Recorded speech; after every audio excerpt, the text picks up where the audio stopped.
Ashraf Elbermawy, what do you think? When do you think this lockdown will end? September. No, a specific date, please, and time. عشان بس يعني he's specific. I said September.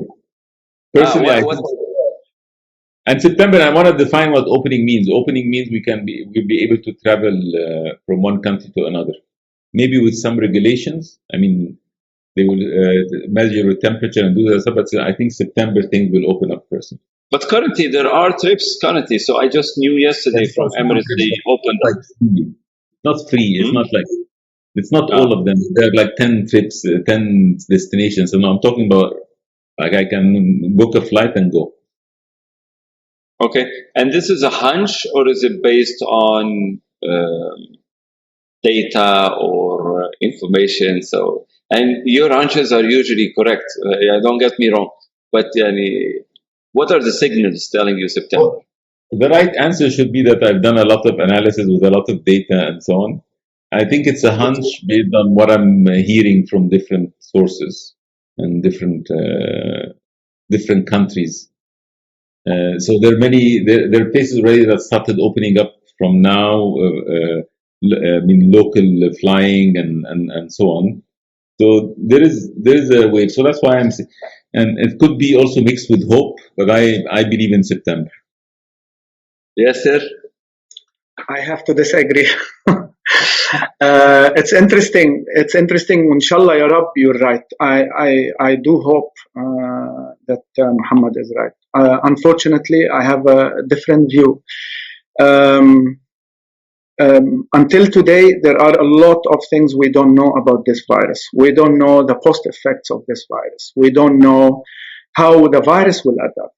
We don't know how the spread will increase or not when we open up. And logically speaking, I understand the urge to open up, because if you don't open, if you continue in the lockdown, you will anyway be impacting many lives and making many more people poor. I understand, but the opening up is gonna also give us a lot of learnings, whether the spread will increase or not, and if it does, and if there is a wave 2, how are we gonna react to this, and is there gonna be a wave 2, wave 3, wave 4?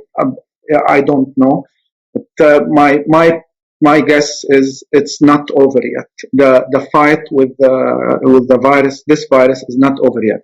I just want to elaborate here, Tamer, on something extremely important, that we also learned how interdependent we are on each other as humanity.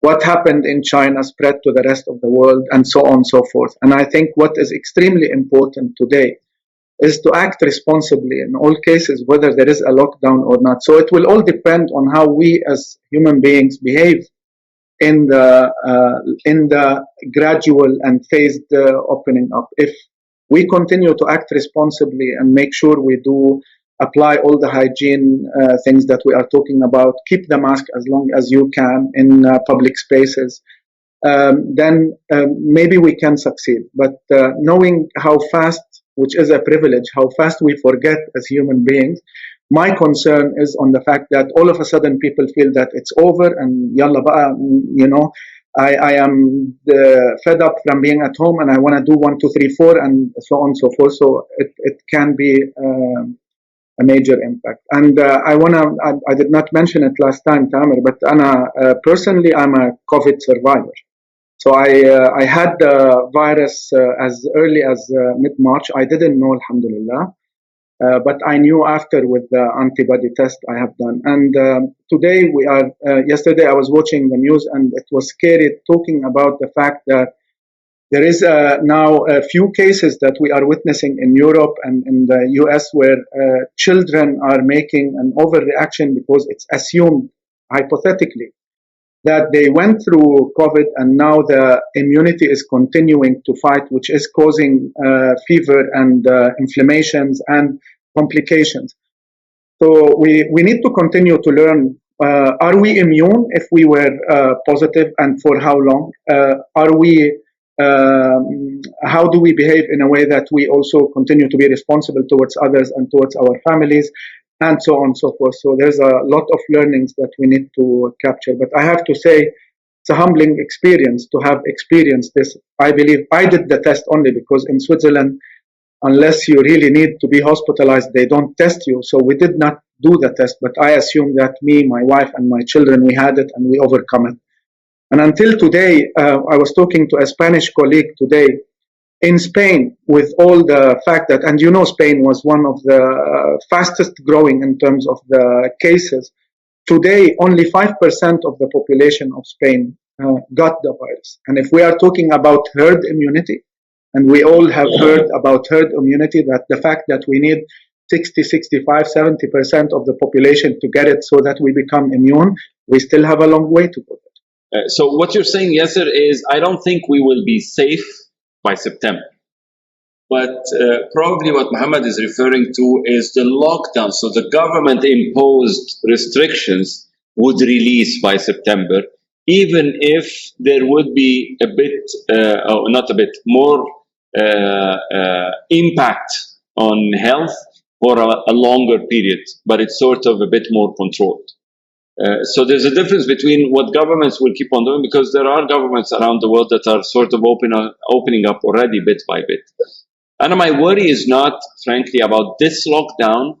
I believe that this is the first of its kind, but not the last of its kind. So we will need to, as business leaders, find ways not just to cope with such lockdowns, but again, to leverage them, to be prepared for them, and make sure that this becomes some sort of, I wouldn't say to the extent of good news, but if you know it's coming, like Ramadan, like Christmas, like any kind of season, why not just prepare for it and then make it yet another one of the seasons?